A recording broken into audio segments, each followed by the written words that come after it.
Hi everybody, it's the CCJT Amateur Hour where production values go to die. Again, obviously. Over there is CC. And over there's JT. And welcome to another hot August Sunday hot. Hot. But the good news is for Northern Nevada, the heat wave is on its way to breaking. We have been seeing lots of high 90s. This week we could see 70s. So we're looking forward to that. But it's right now.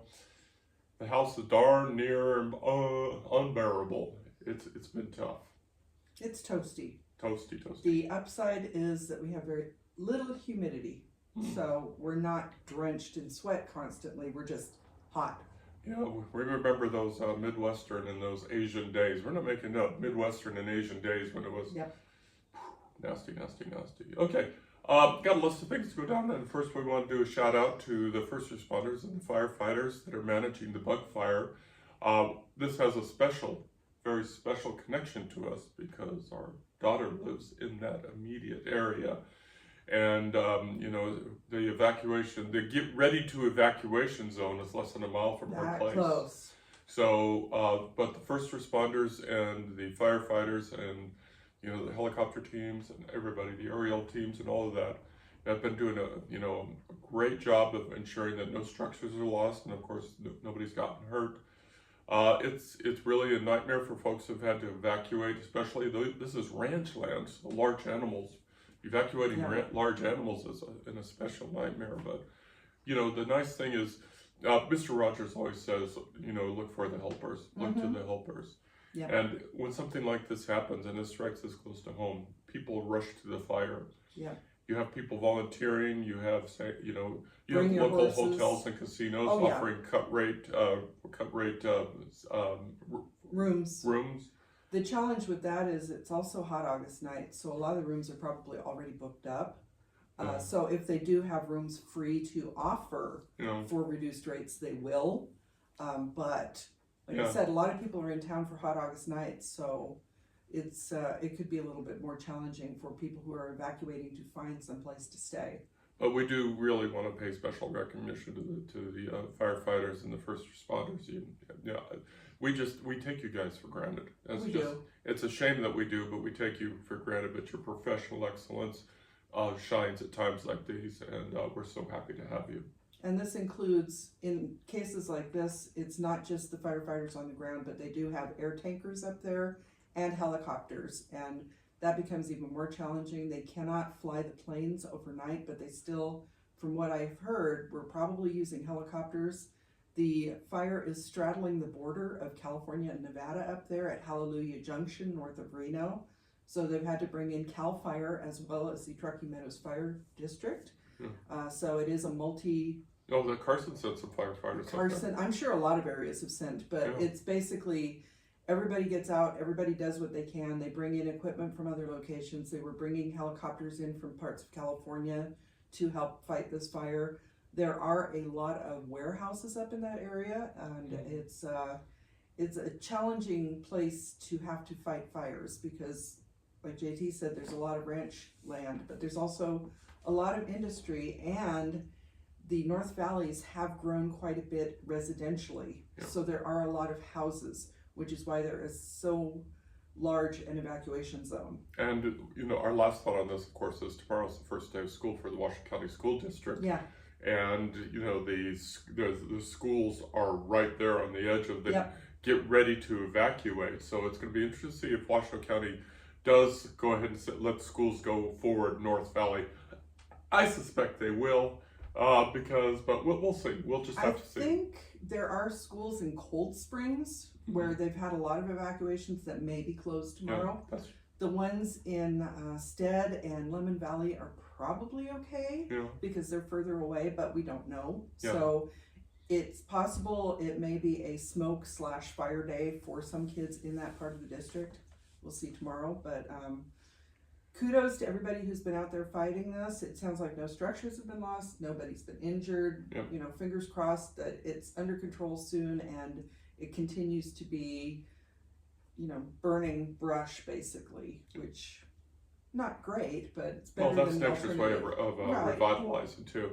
Okay, now we're going to go 180 degrees, and we're going to go to something that's not as important, but we were very tickled about it. Mm-hmm. Is that long-time listeners, viewers know that we love our Jack in the Box, our local Jack in the Box. And you guys did the meal you sent over today was really awesome. So, so folks, be kind to your food providers. Be kind to your food providers.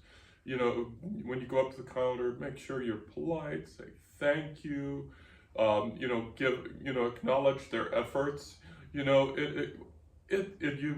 a sucky job because we've done it. We've done it. But when you're behind that counter, especially with the grills, the open grills, it gets warm back there. The open heat. Fryers, you get busy and you're splashing stuff in the fryers when you shouldn't be, but you're going to get scarred. Oh yeah. And then you have to deal with the public.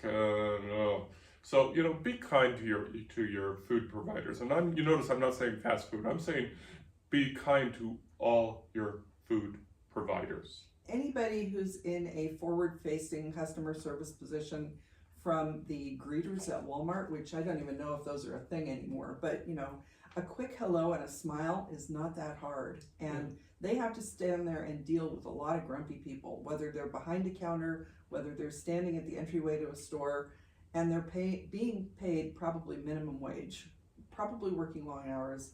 This may be how they're making ends meet. Yeah. Whether they're young students or retirees. I mean, there's quite a range of people working in those jobs. So be kind to your customer service people, because really, we get spoiled. We mentioned being spoiled about firefighters, but we're also spoiled about the people who bring us things, your DoorDash drivers who set your food on the front step. We've gotten so spoiled. Yeah. Your people who deliver your groceries, all of that. So anybody who does that kind of job, please do your best to be kind to them. And tip. Tip as well as you can. Tip. So Which, again, thank you, Jack. And to corporate. Well, weren't you going to say something else though? You said funny story. Were you going to mention something else related to that? I don't remember. I think you went in there recently in person, right? Yeah. Oh, right. You had to go in this week because you had an appointment. And right. You stopped at the local. Oh, right. So I went into the Jack because I got blood drawn, which is right up the street from where our favorite Jack is. And I walk in, and the manager gets on the cash machine, and she just starts typing in our order. She knows who I am. Yep. Well, I kind of stick out. But it's like, okay, so I would like. Oh, I know. Never mind. And I will say, this is especially tickling for JT. He loves when people are so familiar with us. I mean, not to be widely recognized, but to have those little connections with people. It's really nice to be kind of like on the old TV show Cheers, dating ourselves, where everybody knows your name. Yeah, and fun. They're always glad you came. So that's kind of where we were going with that. Okay, so 3 quick bullets, and then we're going to get into part 1 of what we're talking about, and then we're going to into part 2. Bullet 1 is America's favorite couple. We continue to advance. We have doubts we're going to advance past this round, but we're going to give it a try. We'll put the link in there if you would continue to vote for us. We appreciate the people that have voted for us, that have supported us. You all are fantastic. More so, we appreciate the people that whooped out their credit cards and debit cards and contributed to these fine charities. So we thank you for that. We're going to give it one more push. If we make it to the next round, doubtful. If we make it to the next round, then is that the final round? Or no. So there are 2 possibilities. We have been sitting in 4th place for weeks. If that continues to be the case, we're done. That we won't make it past this round. In order to progress to the next round, we have one of 2 options. If we advance to 1st place, we're automatically in the semifinals. If we advance to 2nd place, there's a wild card round, and then that would advance whoever wins that round to the semifinals. I have no idea how it works beyond that, and considering we started out with more than 100,000 couples, the fact that we've gotten this far is amazing, honestly. Yeah. So we do appreciate everybody who has supported us. It would be fun to continue to advance because we really haven't done a ton. I kind of stopped pushing it because a lot of people were getting annoyed. A lot of couples just stopped trying because it's kind of constantly trying to... This is something you got to be invested in. It's like marketing, really. It's like talking about yourself all the time, and it can be very hard to do.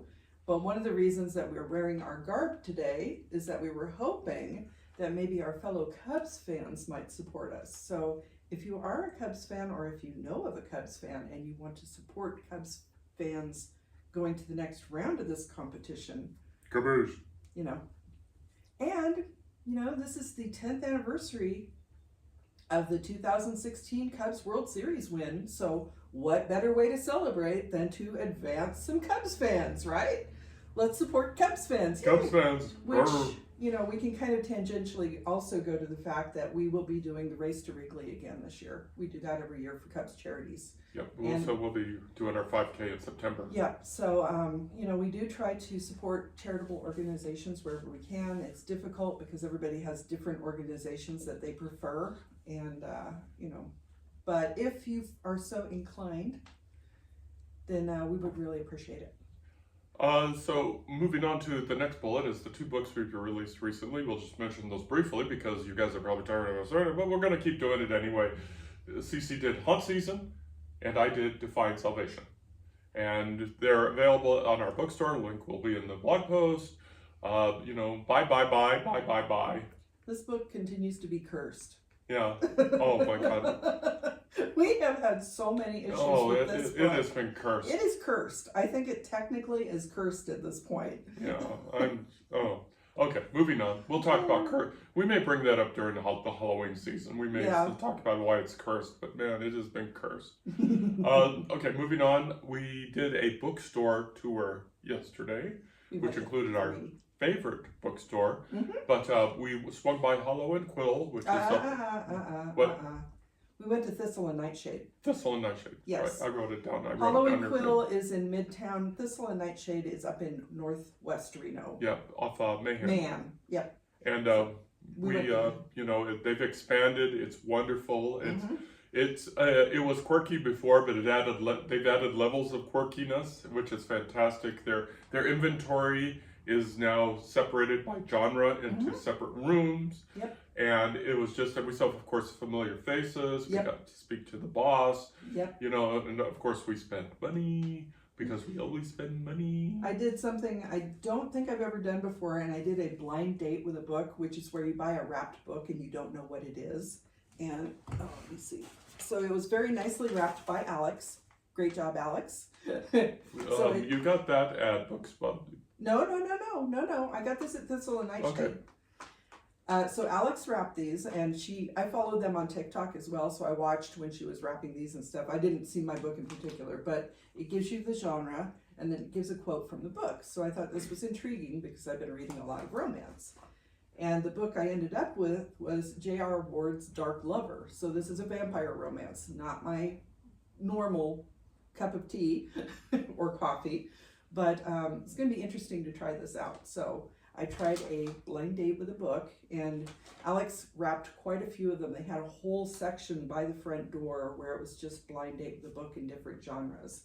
And they also had mystery sticker packs, which were fun. I especially like this one because this is it almost looks like a tarot card with Mothman, but then there's one that's a little bit political here. Yeah, well. But it's funny because this was witchy and angry. So the witchy and angry part is hexes are for Republicans. So I thought that was kind of funny. Gotta have a sense of humor. So Thistle and Nightshade, just a really, really fun place. And then I think we went to the other end of the spectrum. Yeah. And I'm not saying it wasn't fun. It's just the vibe there was just so different. From the 2 bookstores that we went, Hollow and Quill and Bubs. It's just so very different. Yeah. You know, the people on a Saturday were actually, you know, dressed nice. They weren't dressed for a weekend, you know, and they have this wall of books. And that's what, now I'm talking about Hollow and Quill. No. Why did I write it down? This is between the sheets. No. It's between the covers. So we're talking about between the covers. Yes. And it's more upscale. Right now, it's a kind of a fad. It's somewhat viral in our area. They had a line around the block the day it opened. And when we went to Bubs, we were talking to Rob, who is one of the co-owners of Bubs Bookstore. he'd actually visited with Between the Covers, because in our area, at least, all of the bookstore owners like to visit each other's shops, and they kind of support each other, chat with each other. And he mentioned that they're already talking about expanding. Mm-hmm. So we had noticed there was an empty storefront next door to them. But currently they have a wall of books, and then what makes them a little bit different is that they're booking themselves as a booking. They're promoting themselves as a book bar. Yeah. So they have coffee and curated drinks to go with the various and books. a lot of wine. A lot of wine. So they have a very curated book collection, and it looks like it's predominantly traditional publishing. The current things like Heated Rivalry. I saw Heated Rivalry on the shelf there, which is huge right now. Mm-hmm. So it is a very viral experience. I think it is definitely geared toward a younger demographic than we are. It's, people who like to hang out in a coffee shop environment. And we're hearing from other people that, right now they're selling more coffee than books, but it's still a nice vibe in there. It just wasn't really our vibe. It wasn't our vibe. Yeah, we even took in a brochure to leave with them, and we sort of went, when we saw the books, we saw a lot of traditional publishing there, and we did not see a locals table. We did not see any local stuff. Which is completely understandable, which because is their business model. Small. It's small. And it's their business model, which we respect. Yep. But yeah, so we kind of looked in and said, yeah, this is really not us. Yeah. So it is intended to be viral, because they do have things like neon on the walls. And I have seen people sitting on the couch under the neon and a lot of that kind of thing on TikTok. So it is geared toward a very specific crowd.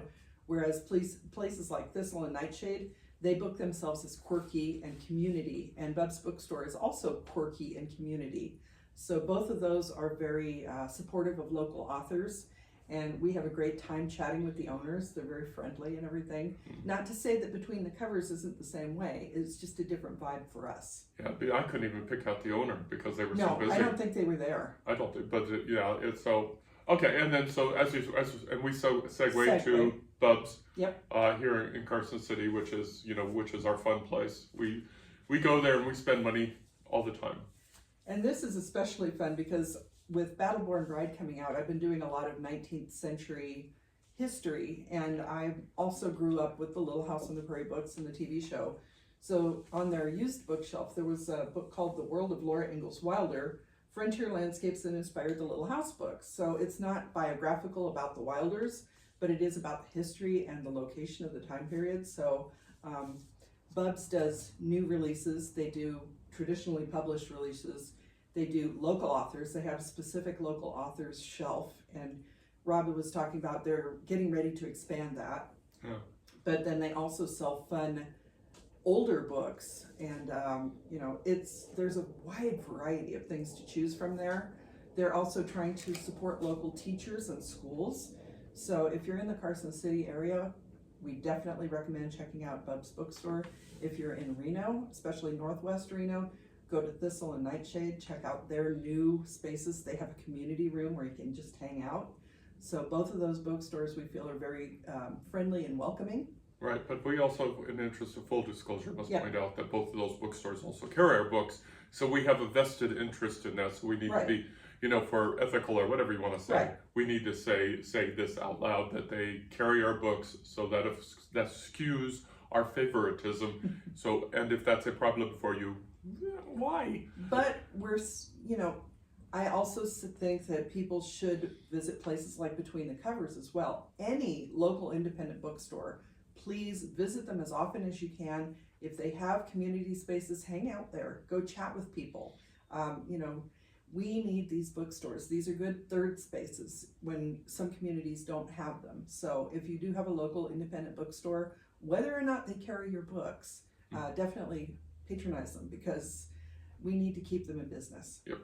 Okay, and so that's the first part of our podcast, and we thank you for you hung in there this far.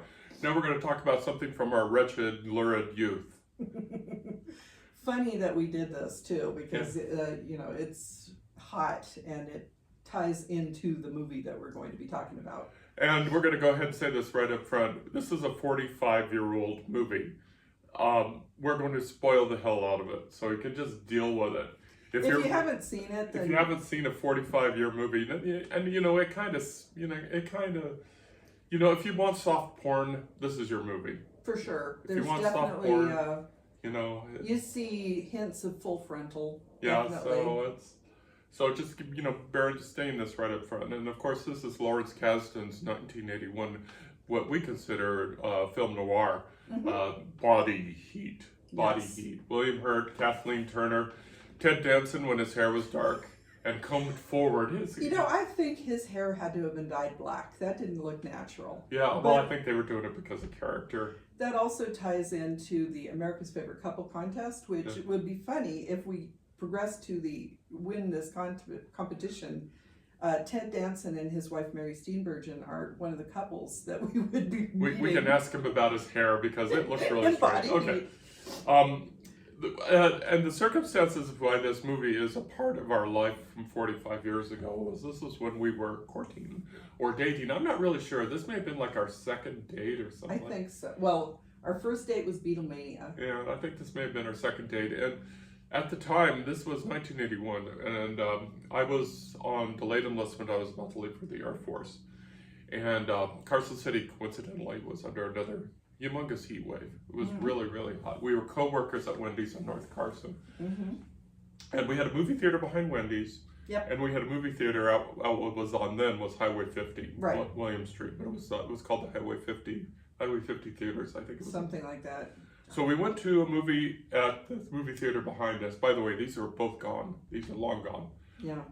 So we went to a movie, and it was like, what was it, first Monday? First Monday in October. So it was about the first woman justice in the Supreme Court. Right.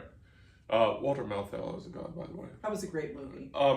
And then for some reason, we had time, so we said, you know, let's go over and see Body Heat. So what happened, and I don't know that JT actually remembers all of the details behind this. We went on our first date, which JT encouraged me to join him on. After asking me repeatedly, I finally agreed. I whined. But what happened after that was he didn't ask me out again. And some of our coworkers, I think, were trying to play matchmaker behind the scenes, so they encouraged me to ask him out. Now, I'm 18. I just turned 18 in June, so I'm newly adult here, and you know, brought up very traditionally where girls don't ask boys out. So I had asked him out for dinner and a movie, and that's why we went to see First Monday in October. Then we stopped off for dinner, and my memory is, and my memory may be faulty, but my memory was we were at dinner and we decided we didn't want to go home yet. So we were by this, I think there was like a steak place or something. There was a restaurant that we were at near this theater. And so I think what happened was it was a twin cinema, and that was probably the movie that was showing at that time period. We just decided to expand our date. So it wasn't like we were waiting to go see this movie. I think we just kind of stumbled upon it. And I don't think we quite realized what we were getting into. Yeah, this was a great second date movie. Oh, yeah. For an 18-year-old, you were 20, right? Yeah, so we were again, young. It's a heat wave, and we just, you know, we're just trying to escape the heat, and we go into Body Heat. And so we watched it last night, or we tried to watch it last night. We tried to watch it last night, and as it gets further and further into it, lots of nudity, we start to cringe. Not because of the nudity. Not because of the nudity. No. There is a thing called the suspension of disbelief, or suspension. Yeah, we'll call it suspension of disbelief. Right. And again, we're going to spoil it. What it is the Kathleen Turner character is using the William Hurt character as a means to kill her husband. Not William Hurt, Richard Crenna. Awesome guy, awesome actor. William Hurt is the kind of seedy lawyer that Kathleen Turner's character seduces. Her character is married to Richard Crenna's character. Very rich dude, and she wants him dead Older man. She can inherit. And of course she says, you know, and then we can run off together. Never her plan. But as this, and again, I know this is a big time spoilery, but the thing that kept cringing to us is William Hurt gets into this big, elaborate scheme, scheme to murder Richard Crenna. And I'm thinking of this scene from Austin Powers where his son is sitting at the table and it's like, I got a gun in my room. Right. I could just go get it, boom, Bam. and it's over with. Oh no, it's got to be an arson. He's got to be lured to an abandoned building. It's got to be and it's like, dude. I mean, he's hanging out with an convicted arsonist to build the device. By the way, played by Mickey Rourke. Yeah, Mickey Rourke, and it was his cinema debut, and he's just bluntly telling William Hurt character, "Don't do it." You're right. And it's like. And it's like I'm just cringing inside because Lawrence Kasdan is talented. Mm-hmm. I mean, he is the typewriter or the word processor behind Raiders of the Lost Ark. Right. Which excellent. In those kind of movies. Which came about the same time period. Same time period, but it's like. Well, at one point while we're watching the movie, and like I was saying, we stopped halfway through. I actually asked, gosh, I can't remember the exact question. Would somebody really do this, basically? Yeah. So William Hurt's character is a sleazy lawyer. So, we all know the stereotype of the sleazy lawyer. One of the early scenes in the movie is they're talking about he's representing someone who's caused some issues dealing with public toilets or something. And there's talk of arson. And so they're kind of building up to whatever's happening later. Ted Danson's character is a public defender or public prosecutor. Public prosecutor, he's more of the straight and narrow kind of thing. And so William Hurt's lawyer is hanging out with him and a police officer. Yeah, but that William Hurt's character is pretty sleazy because he's sleeping around. He likes, it's hot, obviously, because in both temperature-wise and apparently he's just hot-blooded. Yeah. So, you see him in a couple of scenes with other women, and he's got this kind of duality going on. So you kind of wonder, where did he hit the point where he's going to do this? Yeah, and again, getting back to the suspension of disbelief. Right. And I understand where Lawrence Kasdan was coming from when he's trying to lay these hints, and try to set this stuff. But after a while, it just got tiresome, and I don't want to say boring, but it's just like... It dragged on. Nobody is going to do it like this. Nobody is going to go through all these hoops to come up, to meet with an arson. Oh, and the things is he keeps being seen in public with her. Right. And she is blonde and gorgeous. Yep.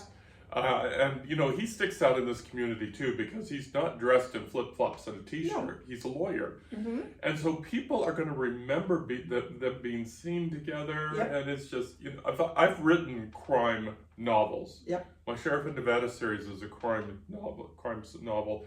And I'm doing one right now, as a matter of fact. I'm writing book 4 of that. And I'm thinking, I would never get this stupid. I would never leave all these public clues, right. Which maybe, Maddie, the character, was trying to do to set him up. Maybe. But still, it's like... Well, she was definitely, because she's the first person to mention, it would be great if my husband wasn't around. And then she starts talking about she signed a prenup. And, it gets to the point where they don't have children, but he has this favored niece. So apparently... the niece and Maddie would share the inheritance. So it comes to the point where she's trying to get the lawyer to actually revise the will. And she's trying to encourage him to think that maybe Maddie's husband should bring the will home. Like, that's not going to be suspicious. Yeah. So William Hurt's character bluntly says, we can't have him doing things out of the ordinary like that because people will figure it out. Yeah, he says that. Yeah, they go to a construction site together. Right. Yeah. Her and her She's driving a Mercedes. Him in a beautiful, Corvette. Yeah, a 1964. That's not okay. So the suspension of disbelief. It started out believable. It started out as an affair. It's hot weather, hot affair. Yep. They're both sweating. And it seems natural that they would be climbing over each other, especially since her husband only appears on weekends, except when he doesn't. That was an uncomfortable scene. Oh, yeah, the dinner together? Yeah. But then it just takes this turn, and it's like, my eyes are just rolling, and it's like, oh my God, just go get a gun and shoot the guy. So basically, I don't remember our impression of this when we first saw it. I was probably very embarrassed because, being raised up in a very conservative family, I I can only imagine that going to a movie like this, where I think maybe the only movie I'd seen before this that was kind of that lurid was Heavy Metal, which, if anybody remembers that, it was animated. There was a lot of sex and, animated. But it was actually more believable than this movie. Which is interesting because if you've watched Heavy Metal, it's like a bunch of vignettes and there's like science fiction and it's kind of a teenage boy's fever dream. Yeah, and you know in the back of your mind that you need to fully suspend your disbelief because it's sci-fi cartoon, basically an excuse to put sex and extreme violence up on the screen, but But my point being that was really the only movie I had seen prior to Body Heat that would have been along the same lines where I was exposed to that kind of full nudity and sexuality and second date people. Second date. I'm 18. Back to that again. But what was so comparing what was then versus to what's now? What about your suspension of disbelief? Well, I will say that I was probably more disturbed by the nudity when I was 18 than I was now because, we've been married forever and society is much different than it was in those days. So, it's in that way, I looked at it through different eyes. But in the past, growing up watching the TV shows of the 60s and 70s, I did watch a lot of older movies, which I think a lot of us from that time period did because they would be shown on TV on the weekends. I don't think it was kind of outside the realm of possibility. I mean, watching things like The Secret Life of Walter Mitty with Danny Kaye, there's a lot of unbelievable situations happening in that movie. So I was ready to suspend, reality and believe that this could actually happen. Looking back on it now, no way. Nobody is that stupid. Yeah, and it's like, well, this could be framed as, well, it's film noir, of course, so it's dark, so there's going to be crime and things like that. Yep. But it also could be framed as, well, she made him think with his dick and things like that. But it's like she played him from the beginning. Yeah, and just to complete the arc. The end of the movie finds him in prison for murder. Right. Duh! Because he's not bright. And she's on a beach somewhere apparently feeling no guilt about what she's done, very rich, still very beautiful, and, probably in a country that has no extradition treaty, so, Yeah, it was just the fact that he was so blatant. I mean, he knew that he could easily be caught if something happened. Yet he's still going around making comments to the back of this woman who looks very much like Maddie. He makes this very forward, brazen comment. Yeah. She turns around and he's kind of like, oh boy, flabbergasted, said the wrong thing to the wrong person. And then Maddie comes out and Maddie's kind of like, oh no, it's my best friend. We're fine. She will never say anything.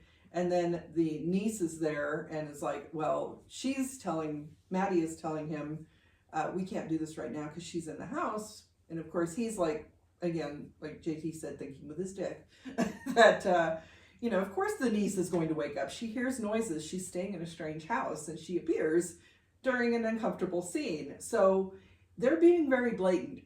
Of course this girl's going to go back and tell her mother that Aunt Maddie was with this man and they were doing strange things. It's like, it wasn't my uncle. So of course, it's almost like Maddie is purposely setting him up for the fall well in advance. And he just doesn't see it. Yeah, and I can't believe that, Lawrence Kasdan wrote the way her character is, stupid. But basically, I can't imagine anybody, especially, and I don't want to put lawyers on a pedestal or anything like that, but somebody who deals with law procedure, maybe not so much criminal procedure, because it seems like he was a civil lawyer, but still,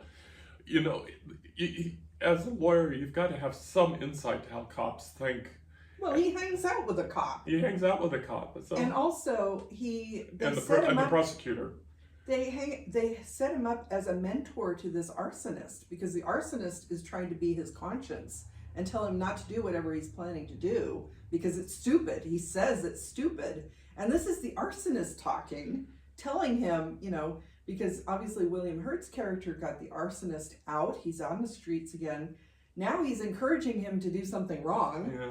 And, it's like, where did he hit that tipping point between having a conscience and not? Yeah, so basically, our bottom line recommendation, let's go ahead and wrap this up. Our bottom line recommendation is we will, because of tradition and because of, because of our history, we'll give it a qualified thumbs up. We'll give it those. We'll give it I'm going to go ahead and give it a qualified thumbs up, but you got to know what you're going into. And, yep. It may be difficult for people to suspend their disbelief as this movie progresses. Some people absolutely love it. Some people, said it's a classic example of the 1940s, 50s film noir. Black crime, dark, gritty. Not black, but dark crime films. And it is that. It's just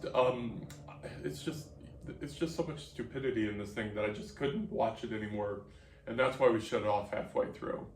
We will say it is Kathleen Turner's first major film. She had done some television, but this was her first big screen movie. Her character, her performance were, chef's kiss. Knocked it out of the park. She set him up so well. And seeing, if you are a younger person, you may only recognize Kathleen Turner from things like Friends, where she plays Chandler's father. And modern Kathleen Turner, she's in her 70s, but in Body Heat, she's 27. Yeah. She's still very young. She's absolutely gorgeous. And it's, you could see why he reacts to her the way he does. You can also see in her characterization, which, is very important to writers. Obviously, it's her performance of this, but also her part is well written. So you can see the threads of what she's doing to him along the way. He's too dumb to figure it out. And his character, I guess, maybe is well written in that way. I feel like maybe her character is more well-rounded than his. Yeah, I still, not to contradict what you're saying, I just still think that I get why the writing was done in the way that it was done, why the characters were written the way they were, and they had it is, close to a 2-hour movie. Yeah. They had to fill the screen, but there are a lot of sex scenes that do just seem gratuitous, and it's fine. I have no problem with that, but it's like I think maybe it could have been tightened up a little bit. Yeah. So, but then movies in the 1980s are very different from modern movies. So, looking back on it with a more modern lens, it does harken back to the 1940s film noir. Kathleen Turner was chosen as kind of an homage to Lauren Bacall, some of those movies. So if you are a fan of those older movies, you might enjoy this. Definitely if you watch it during a hot summer day where you're also drenched in sweat, you're going to be feeling it. Yeah. So as writers, reaching out to our writers here that may be watching this, is where do you draw the line on your suspension of disbelief? Mm-hmm. For us, the proof was in the pudding. Mm-hmm. We watched it 45 years ago because we were on a date and, so on and so forth. And we were, horny young teenagers back then. Except I'm still a teenager. I wasn't a teenager, but you know what I mean. We were hormonal. Me. We were hormonal, and so there was all this gratuitous stuff going on. Yeah. Fast forward 45 years, and we turned it off halfway through because we just, we were too, we're writers, so we just couldn't handle it anymore. So what's your view on things like this? Your view on entertainment like this? And I think that's good. And, do keep in mind that it is very much a product of the time period, and it's hearkening back to an earlier time period. So you do have to keep that in mind if you're going to watch it. But we would be interested to know what your take is on it. Do you agree with us that maybe it's a little bit too cringe? And it may have been even too cringe in those days? That's kind of where we're coming from. Yeah, that's kind of fair because definitely our maturity level and our horniness level is just completely flipped, maybe. Yeah, maybe.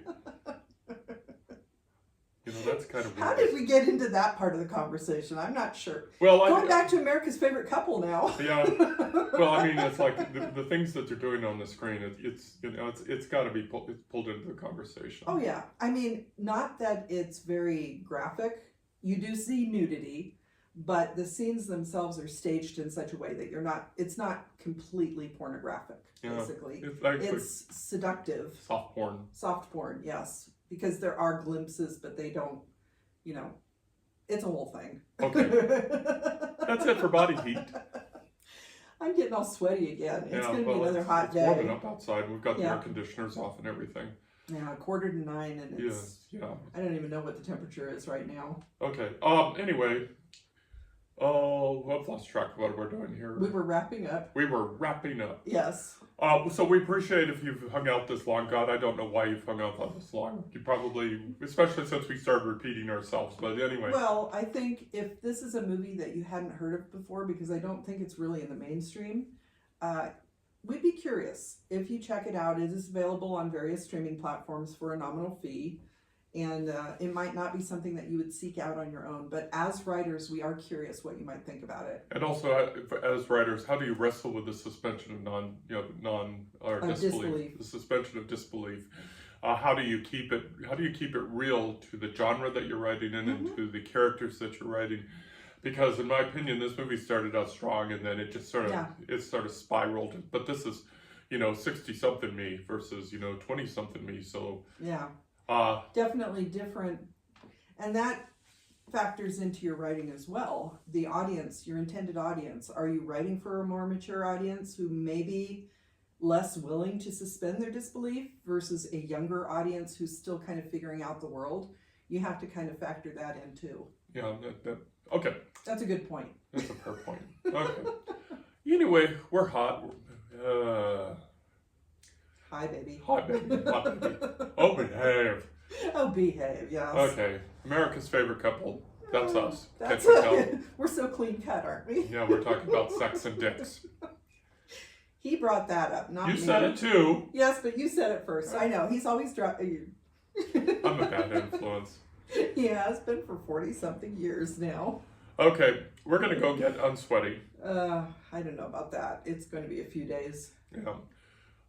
Anyway, you can check out this podcast and other podcasts where we try to help writers write on our website at carsonhume.com. We're also over on twoboardbooks.com where we feature writers from Northern Nevada in association with the Sierra Arts Foundation and the Sierra Arts Literary Community. We'll get back to that, honestly, we will. But for now, if you want to check out these guys, go to our website at carsonhume.com. Go to click at the top. Podcast is right there. More importantly, click on books and check out our books. We have 7 books that are 99 cents out there on Amazon ebooks. But we also have a bookstore, so if you buy from that bookstore, you'll get a deliciously covered, book wrapped, signed. Yes, I like to wrap them. Yeah, personally signed and everything. And before we sign off, we want to say hello to our good friends Jennifer, Lisa, and TerryCase.com. Okay. Also, Kappa and Dan, we can't forget that. All right, and Kappa, happy birthday. Happy birthday, and hope you're feeling better. Hope you're feeling better. Okay, that's it for now. So sitting over there, CC. And over there is JT. You all take care. You all be happy, and you all take care of each other. Love you lots. Bye-bye. Bye.